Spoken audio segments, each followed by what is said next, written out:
Villager. Who knows who else he's going to Villager. It's Villager or Isabel.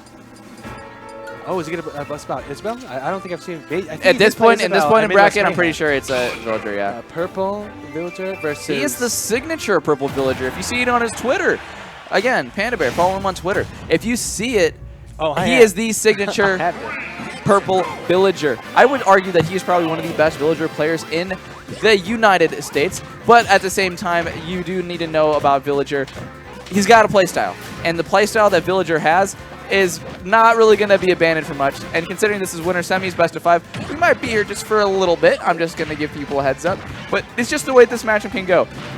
Dan is definitely not going to be able to get in too fast because that's what Panda Bair wants. He wants him to overextend. He wants him to get a little too gutsy, and that's when he strikes. And again, he doesn't have to really approach. He's going to be able to throw out these slingshots. He's going to be able to throw out these Lloyd Rockets. And while Mario does have Cape, he can just pocket it right back.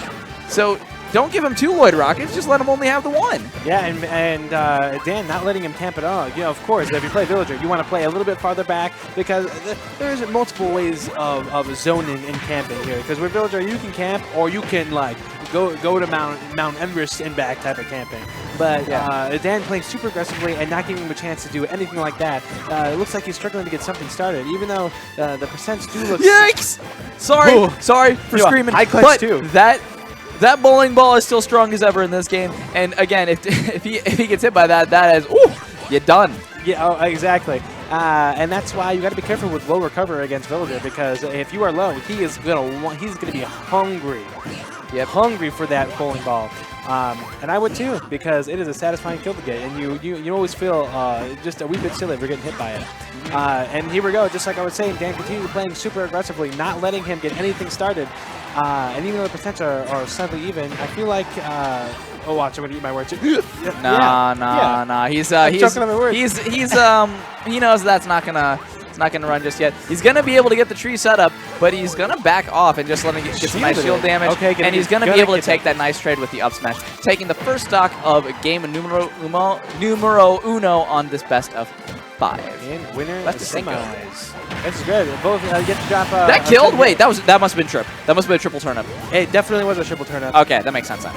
And I was about to comment about how much shield damage the tree actually does, because I saw it grow and it did at least half damage to it, and that makes me really admire Panda Bair setups on the ledge.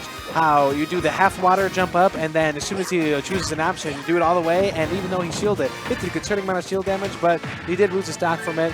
So I guess it didn't do that much there. Yeah. Panda Bair trying to get some sort of zoning started, and again, Dan just really just in his face, not letting him breathe. Well, really one of the best options that Panda Bair has is he has that neutral area in case Dan gets a little bit too close. And you've seen a lot of times when Dan is getting the approach and trying to give him some shield pressure, he's not going straight up to his shield a lot of situations. You see right there, he's kind of keeping it at a little bit of a distance because he knows it'll be a free neutral air out of shield for Panda Bair, and because of that, it'd be he doesn't want him to get free damage basically. So he's going to be a little bit more passive with those approach options. Yeah, high enough percent there to finish it off with that up B to get him plenty further away. And Panda Bair trying to set up some sort of options with the driver rocket there, but Dan's not having it and staying far away from it. And being ready, because a lot of villagers like to use a load rocket, run in, and try to read your jump option. But like I said, Dan's got nowhere to be. He is patient, and he will wait you out, and he's like, throw out as many quick does run. I'm over here. I'm going to wait to see what you do. You move first. It's your move, buddy. But again, we're even at the second stocks, and even though I guess that's just that's how it goes with villagers. Even though percents can be even, I feel like from combo wise, maybe that's just the character, that Mario does seem to be in control of the match, even though percents are equal. But there's 3 minutes left in this match. We are going, and we got one whole stock left, and this is game 1. I hope there's you're 2 not hungry. each. There's 2 each. I hope you brought a snack. I hope you're buckled up because this is going to be a set, and I'm okay. That's what I warned him in the beginning. I'm here. This is what I come here for. This juicy stuff right here. I got nowhere to be. And that time, yeah, he got a little too overzealous with the neutral air on approach. And yeah, he's going to be eating that close-up slingshot forward air up to him. Maybe it was the back air. I didn't see a villager turn around at all. The Panda Bair's like, you thought I was camping before. Watch this. I ain't going anywhere near you. Well, I don't think that a full camping playstyle. I don't think. Oh, that was nice. I don't think a full camping play. Nice. No. Spike. Yeah, Panda gives him the head. No. No. No. No. No. No. Ouchie. I appreciate the style, and he was like, I have this, and nothing. I feel like that was the only thing that will guarantee popping both the balloons, and then some. But unfortunately, it went a little bit too low, and I'll be able to get that, and that's gonna. And Panda Bair is gonna take game 1 of our. Is this winners? Semis. It's winners semis. I gotta pay more attention to that, but it was nice. Panda Bair is probably thinking, oh, we take those. It was nice. It was stylish. I appreciate it, but that's a 1-0 right now. And I wonder if they're both going to... I feel like they are very committed to their characters, especially these two. So they are. Yeah. These two, if anyone's going to rep their characters, it is these two wonderful players right here. This time going to Yoshi's, I like the fact that it's a smaller stage. Doesn't really give Villager, obviously, a lot more room to run around. But at the same time, I like the fact that, yeah, the wall jump will also benefit Panda, but it will give Dan a little bit more of a recovery for Mario as well. The one thing I don't like about it as much is you're not going to be able to escape bowling ball, but he didn't really get a lot of those. But then again, as I mentioned it, Panda tries to go for it. So we'll see if it becomes a player in this game. Yeah, no way. Maybe to a player with a more exploitable recovery that would have worked on. And it would have been stylish, but I feel like, God, that bowling ball is feisty, so you can tell I'm wondering why Dan chose this kind of pick, maybe because it was smaller, like you said before. But I feel like Villager's bowling ball, he has two options to throw out that bowling ball now at the ledge, especially because the platforms protrude. So maybe he'll be able to take advantage of that, going on the mid platforms and just chucking bowling balls like baseballs and making sure that he can't get anywhere near the stage. But now that he has the stock lead, he's going to try to ride out momentum as much as possible, and you can see that. But every single time he throws out a move, it's a fade away. And Dan now trying to get back in, saying, come over here, I ain't done with you yet. Let me get that stock lead. All right, just tries to do a forward air from ledge. Going to get a little bit of chip damage and push him off stage. He did eat that jump. And the fact that he was still in hit zone after that forward air. Plank with his up smash, plank with that forward, that is interesting. I'm learning more and more about what moves. I forgot that move has a finisher. The fact that jab has a finisher with Villager is just so weird in this game. Oh yeah, usually was just empty jab. It had no finisher. You just press it over and over again. It was like Pikachu's. And we just saw a second ago how Panda that is go for it.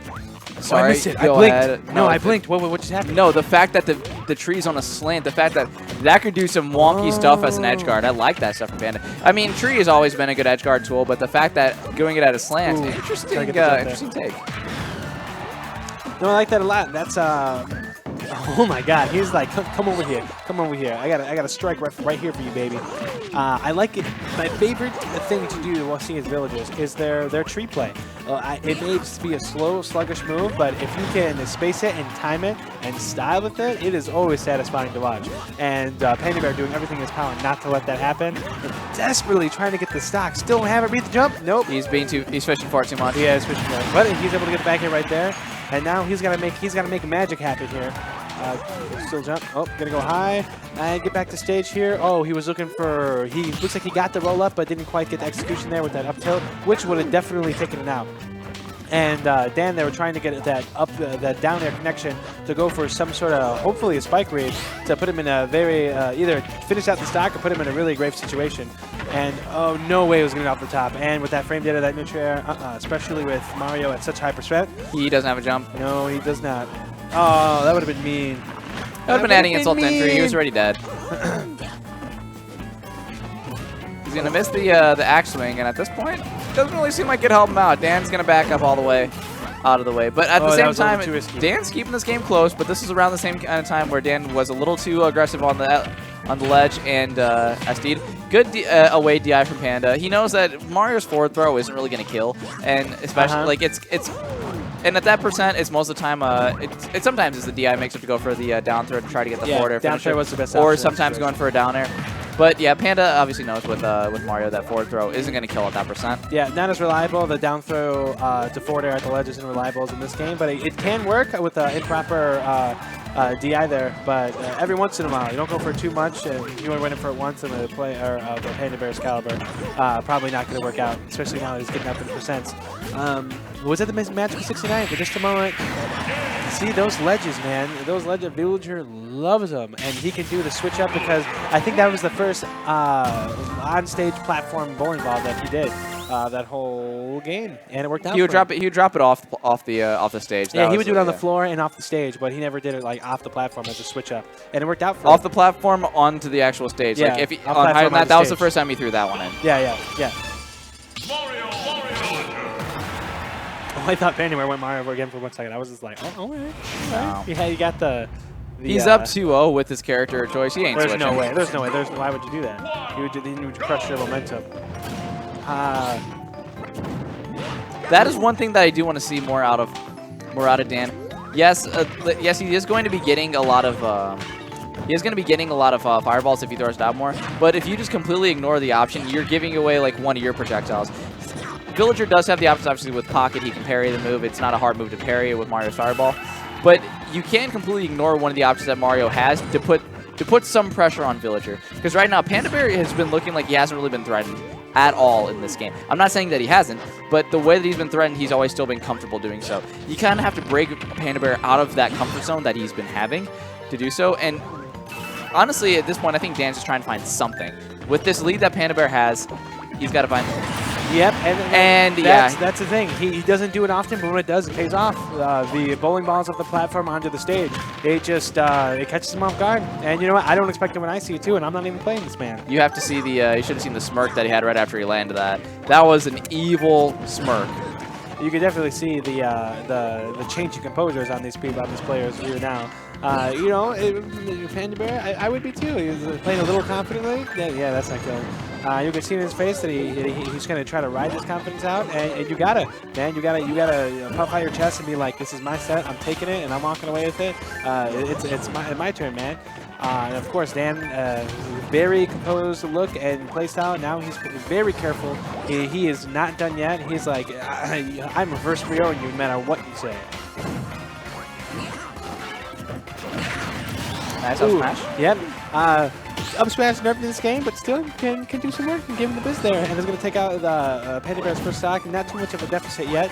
And it looks like that Dan is slowly adjusting to all the projectile game. And now is respecting him a little more than his previous games and not playing as aggressively, but doing it when it counts. Yep, down air to up air just to get a little extra damage. And that's one of the first times you actually saw Panda Bair throw out a grab.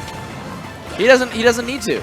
With the amount of projectiles that he's throwing out there, yeah, you can put up your shield. I'm just going to keep damaging it to hell. Why risk it? Why risk it? It's a slow grab, a lot of end lag, and he probably doesn't have the most combos out of his grabs here. I know down throw at low percents. Can maybe get some forward airs in there? I'm not sure. I'm not.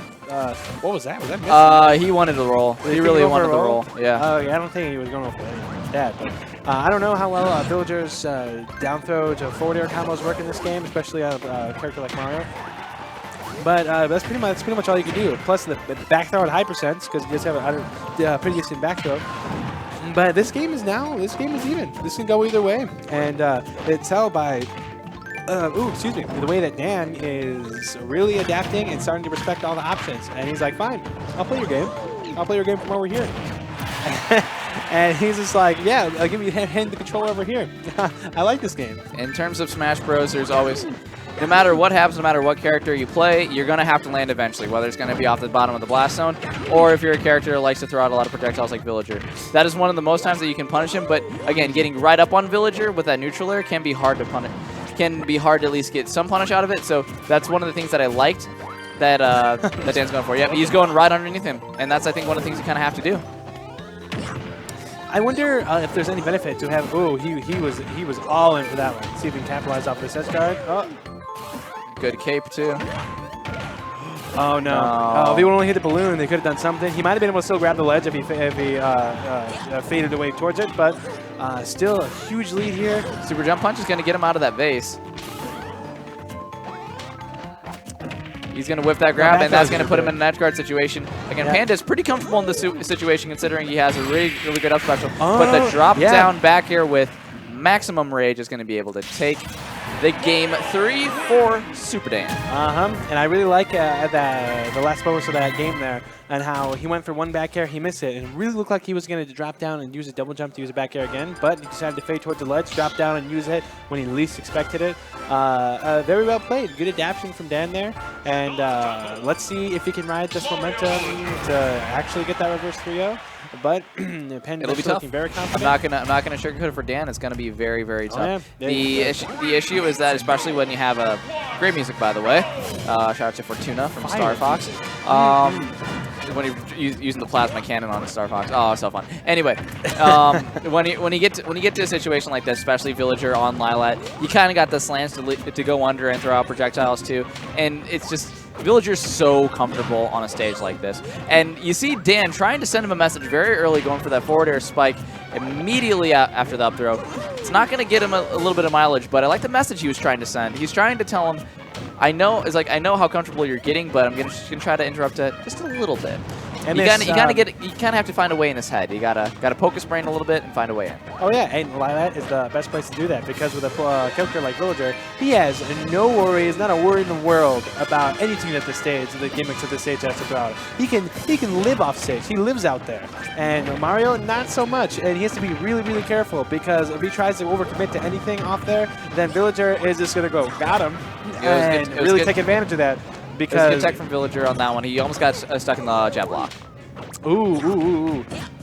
Yeah, because unless you hit Villager or off the side or spike him, he's coming back. He is coming back. And I'm really liking that. Now Dan is trying to get comfortable. Now he's like, okay, now I gotta do some Mario biz on you right here. This is looking way better than the previous other games. Maybe he figures something out. I think he really figured something out. The issue that I think that it comes with Dan, and especially when it comes to this matchup and playstyles, the way that Panda plays, you can kind of call it very campy, all that you want. But in terms of what it basically is, it's very, very patient. And Dan also adopts that kind of playstyle with Mario. But in terms of how I think it fits certain characters, I think it fits Villager a little bit better than Mario. Yeah, in this game, I will mention this really fast. In this game, berries don't actually really, at least I know before in the patch, you don't actually have reduced knockback after being buried. But what I'm saying is that when it comes down to certain playstyles, sometimes when you're facing a playstyle like Dan's, you just got to be more patient than him and outpatient him in that way. So really the options for Dan to beat that playstyle is either to be even slower than Villager, which is very hard to do, or to rush him down a little bit more. So there's a couple different ways to approach that kind of playstyle, and I think Dan's taking the better approach to it, where it's like, I'm going to put more pressure on you instead of just taking another step back. He's taking 2 steps forward and 1 step back, like not the 1 step back. Yeah, that's what I'm trying to say. Yo, absolutely. I get where you're coming from, and and with how he's been performing lately, much differently from passing, you can really tell when he flipped the switch to aggressive to patient. And I like what you said there. It looks like because Villager has to play a patient game, and Dan usually plays it, so he's like, okay, you know what? We're not gonna go to 7-8 minute games here. So I'm gonna try to play aggressive and see how that works out. And it didn't. So he was down 2 games. So now he's like, okay, fine. You wanna dance? We'll dance. It's a mark of a top player when you can adapt to it. When you can adapt to a situation like this, where like while it might not be the playstyle you want to play at, it's a playstyle that you kind of have to. It doesn't ignore the fact that this is still a very good counter pick for Panda Bair's favor, and it's. Again, he doesn't have to abandon the game plan until he loses that % lead, and we're coming down to those last minutes. Oh, I thought for a second maybe he could have done it, maybe with an air dodge, maybe with some different DI, but maybe he did it perfectly, and it just wasn't just enough. Who knows? But 2-2 here in stock count, that is, and not a horrible deficit, but it's definitely something that you want to see if you can ride as long as possible. I know Panda Bair is going to probably try to eat this up and get him off stage. That's the thing. Get him off stage. Get him off stage, because that's where he thrives, and that's where he is ready to go to town. Gets a couple jabs. Doesn't get the umbrella hit. Hits him with the triple turnips. Spiking him to the ground and shooting him right back off stage. Up here if we're taking that. And perfectly just positioned himself, and he's like, all right, air dodge. Thank you. The bowling ball. Up air. Doesn't get the second. And nice job. I like the fact they didn't go for the super jump punch. Yeah, Going for that forward air, I like the idea of it. It's unfortunately didn't get any, not even like damage out of it. He just kind of took the hit from the Lloyd Rocket instead. Rather not take all that ending lag to possibly go for a follow-up to either take the stock or get you some even more damage. So I think it was going to have to go for the jump punch there. And Dan, knowing very much so to maybe once or twice I may go off stage to switch it up, but if you're out there, I'll wait. I'm staying here. You keep your ass over here. Oh, trying to go for the forward smash. And you can really tell the way Panda Bair, how he looks and how he's playing. He's he knows. He knows. He's like, I want this. I can taste it. He knows his win condition. Oh, ooh, yeah, that was good. That's that. It almost looked like he phantom footstooled the tree. I don't know if that's possible, but that's what it looked like. Again, I think he did that because he's dead. No, ooh, good delay. No way. And that slight fade back and the delay on that. Yeah, he's not getting hit by that again. He's like, you bowling ball me enough. I ain't let you go. Dead. Right. That is, yep. Now we need some IO combos. You're in desperate need of them. Oh, I thought he was going to run up and cape the bowling ball. I thought he was. I was like, you can do that. You can do it. It is risky and not optimal at all, but you can do it, and it will look cool. He did the one that he pocketed too. That's so dangerous. Is there an advantage to that? Is there an advantage? There is. There's Does more, it come out faster? 1.9% added. I believe it's added damage and knockback. Oh, that. Oh. A little bit of the pop-off, too. Jeez. Either way, that was great stuff. Great patient play from Panda, being able to clutch it out. And that time, he held the bowling ball a little bit longer just to guarantee the fact that he was going to get hit out of the super jump punch. So, good stuff from Panda Bair. You can see him all psyched up, and I like it. I like it. In terms of the way that Dan plays, it's got to be a very... it's got to take a mental toll on you. That's Strack, baby. It is. And I feel like... How many games did he take? That's a bowling pin.